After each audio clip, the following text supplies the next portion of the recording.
While I agree that 2019 has arguably been one of the absolute worst years of my entire life, for those same reasons and lessons that have come out of those same experiences that I've considered to be the worst, it's also been kind of the best. And I know that time is only a social construct, but I don't think I've ever grown or evolved so much within the span of 365 days as I have this past year. I really wanted to make this video to kind of commemorate everything that I've overcome, all of the good and the bad in 2019, because I feel like it's a year worth remembering, and I keep putting this video off for a time where I feel more articulate or I can explain myself better.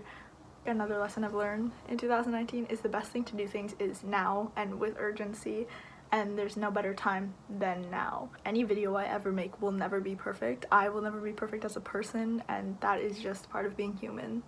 And that was a lot deeper than it needed to be for an excuse as to why I haven't put this out earlier, but I'm doing it now. The most prominent themes in my life this past year have had a lot to do with loss. Not necessarily in terms of death, but just loss in general. Loss of connection, loss of love, loss of friendships, loss of people, and just dealing with that has been quite a journey. I've never dealt with it as much as I have these past few months. Compassion has also been a really big one. Sorry, my face is so close. I'm actually getting ready.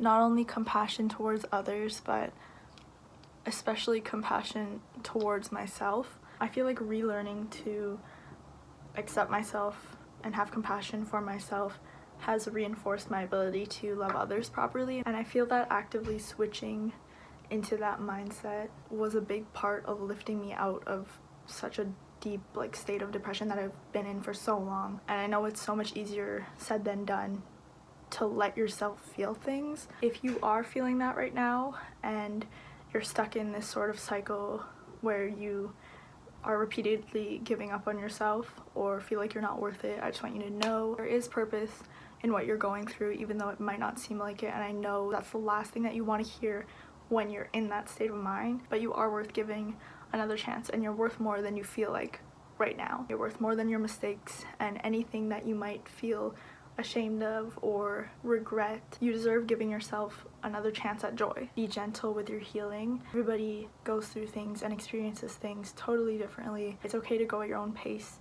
and to experience things the way that you need to. Everybody heals differently, and in order to heal properly, it's essential that you accept where you're at and where you've been and what you're feeling. So this book is not even a year old yet. What I'm about to read right now is actually from September 15th, 2019. It's not even that cold outside, but it's the same feeling I get every year when Christmas comes around, when the family has an unspoken agreement to be on their best behavior before the family function begins. Tonight feels passive-aggressive to me. Sometime within the past week, I let myself fall back into a low point and was stuck there for a few days. It was like everything I've built came crashing down on me once again. I felt like my progress was gone and it was back to square one. I felt delusional again, and I wanted to forget everything that's ever happened, good and bad. My mind wouldn't stop spiraling. I broke down when I was working out at the gym today. Nothing was working. It's really scary when I'm in that place because nothing seems to matter to me in that headspace. Bars. That rhymed. Especially not my well-being. It's during those times when I swear that I'm depressed to some degree. I have an appointment with my doctor to figure that out tomorrow. It turns out your girl has depression. Turns out I was diagnosed. I feel like I've been putting it off for a long time, especially during this time when I was going through a lot, really labeling whatever I was feeling under a term like that because I felt like it would make it real, made me feel different about the ways that I was feeling. The fact that I want to get better already proves that it's possible, and I'm more than halfway through the healing process. I'm trying to have this hope in myself again.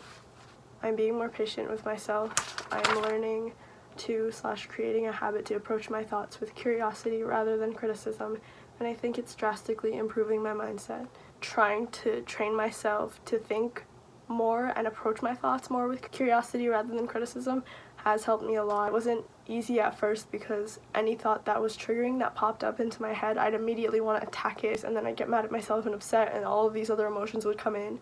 But when I approached it with curiosity, it was just easier to let the thought happen, kind of wonder why it was there rather than attack it for being there. It was easier for me to let it pass. I still struggle with that now. It's still a big part of the way that I think, and my mind is programmed to be defensive in whatever thought arises, especially if it's triggering to me, but it does still help a lot to just have this awareness. I'm slowly training myself to be more open and accepting towards everything that once was and everything that will or could be. Everything is perspective. By changing my perspective, I control how I experience things. True. Also, while I'm reading this, though it seems like I'm very aware of everything that I'm thinking and the effects of everything that I'm thinking, I'm still feeling this sense of the unhealthy mindset that I have to be in control of everything that I feel at all times. I feel like this is low-key a disguise to what I was actually feeling. I'm being more mindful in everything that I do. This morning when I woke up, I felt somewhat sad and was letting myself sink. Usually I'd, quote, know the right thing to do would be to snap myself out of it and try to shift my mindset. But I let myself feel it out and become aware of my emotions. I was more curious than critical, and I was accepting towards whatever I was feeling instead of beating myself up for not being over it sooner. Though I feel like it is good to have the ability to snap out of things and snap yourself out of a rut when you are in one, and it's important to have the ability to do so in the sense that you're not just letting yourself sink deeper and use the sadness as like a comfort mechanism. But I feel like it's also unhealthy to just not let yourself process emotion or feel it at all. For a long time before I wrote this, that's what I was doing. Immediately whenever any negative emotion arising from or triggered by a certain situation that I was dealing with at that time came up in my mind, I would shut it off and I wouldn't let myself feel anything toward it, just numbing myself to it instead of letting myself process it, and that actually prolonged the healing process. There's a difference in shifting your mindset and perspective in the moment and just distracting yourself from the problem completely. I feel like the more I experience these emotions, the more human I feel. Accepting that not every day has to be absolutely fantastic and perfect releases a lot of the pressure I put on myself. Not to say that my standards are lowering, but just accepting the waves that come no matter what. I've noticed that I've been putting the possible opinions others have of me above the opinions I have of myself and letting it affect how I'm living my life. This is valid but unnecessary.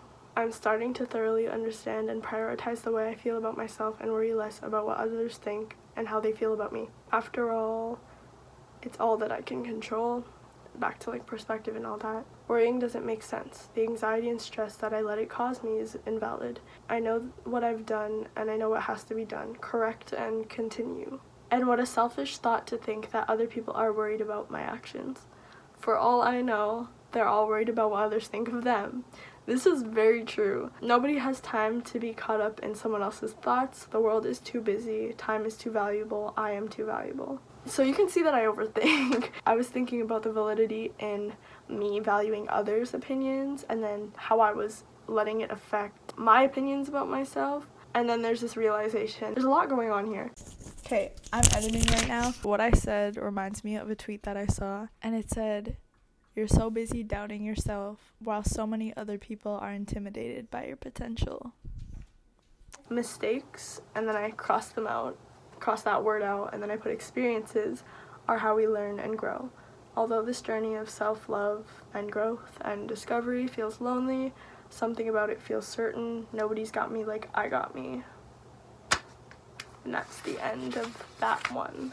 That was a very put together entry. In the way that I ended it and in some of the things I said, I noticed I'm kind of nourishing the mindset that I don't want to rely on anybody else. When I wrote this, I had the goal to be the only person that I could count on. I didn't like the way that I relied on people. I didn't like the way that hurt me in the end, and it made me feel weak because I relied on them. Taking all of those experiences and turning it into the meaning that I can't trust anyone and I need to be sustainable in myself, which is totally okay, but we are humans, and as humans we need other humans, and it's okay to be connected with other people, and it doesn't make sense for you to do it on your own. And I feel like I'm contradicting myself. I acknowledge that everyone's going through it But then I went back to saying, I'll figure this out, and like nobody's got me like I got me. I definitely still struggle with that mindset and a lot of things that I do and the way that I deal with things. Since then, I feel like I've become a lot more aware of it. The next one is from the 22nd of September, the Sunday after the last entry.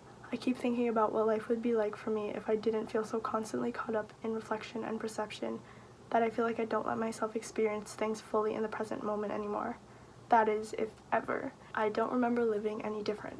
I feel like things keep getting increasingly more difficult the more I grow. Maybe with more awareness comes more challenges, ?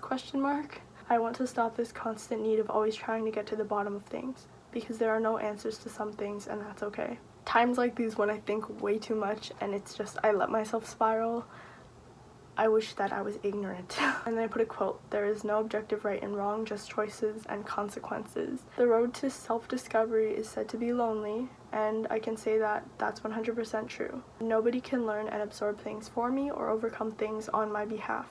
I have to go through something to get through it. I have to actually experience things firsthand in order to truly learn from them. I started seeing my desire to connect with people as a fault. Having relied on people in the past and then being let down, it kind of affected me in a way that I didn't think that it would. I think it's only a natural human tendency, which is true. Really doesn't make sense as to why I would beat myself up. If you're watching this right now and you resonate with that, I want you to know that it's important to have a support system. It's so unhealthy to just want to get through it on your own and think that that's the only way that things can get done. I can see this craving through my actions in what I do and in what I wish to do and what I am motivated to do. I went on social media for longer than is probably healthy, and that craving for validation was slowly creeping up on me. I don't like the way I am when I'm caught up in the way I publicly present myself, especially online. It seriously damages my mental health. I don't know how I used to consistently indulge in screen time for hours on end.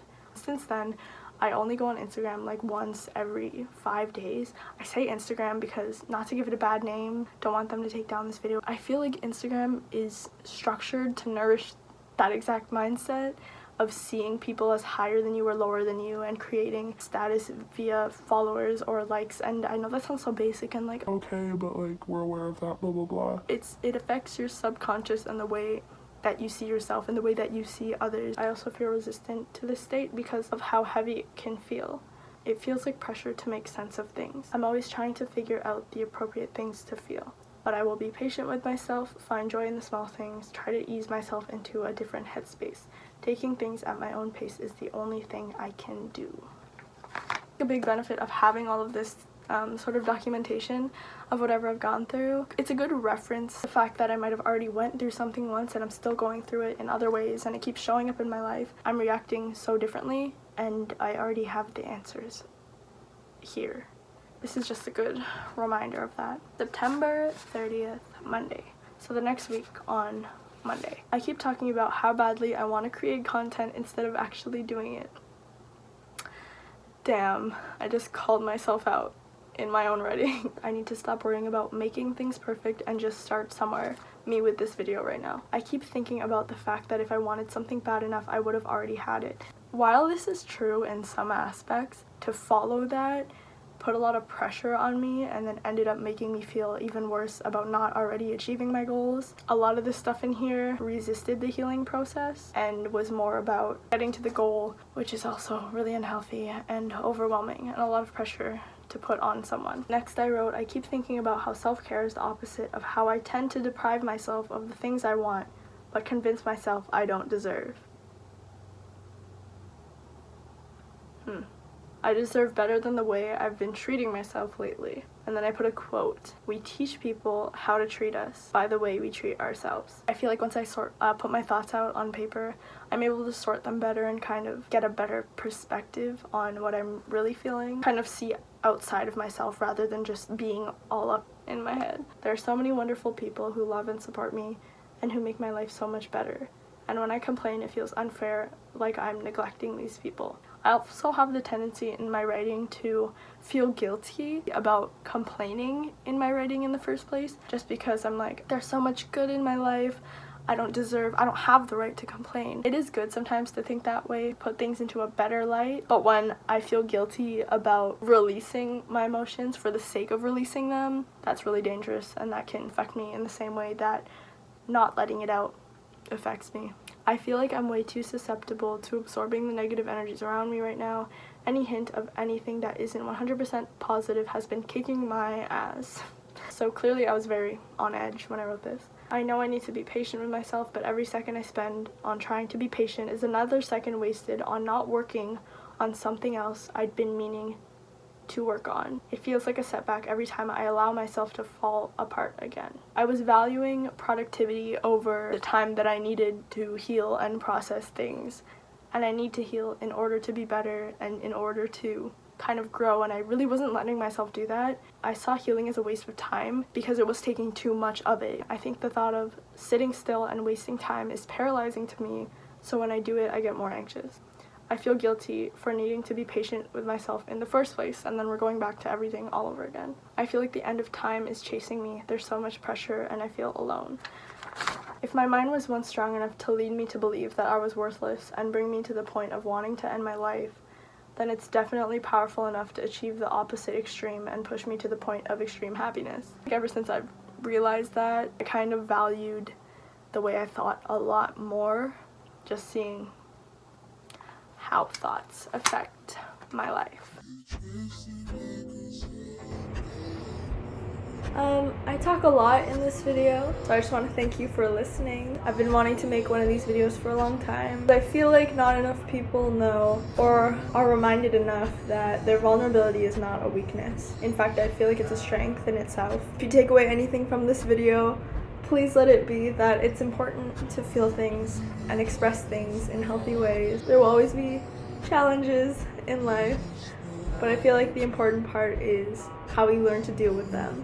Taking your time to go through the things that you need to, being compassionate and kind to yourself in the process.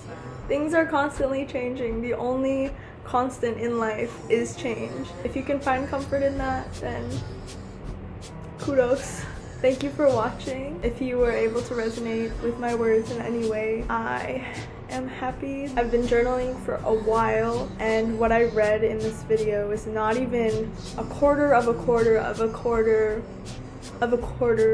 things that I've written in that journal alone. If you want to see more videos like this, subscribe. I know my channel is kind of all over the place. There's just so much that I want to do.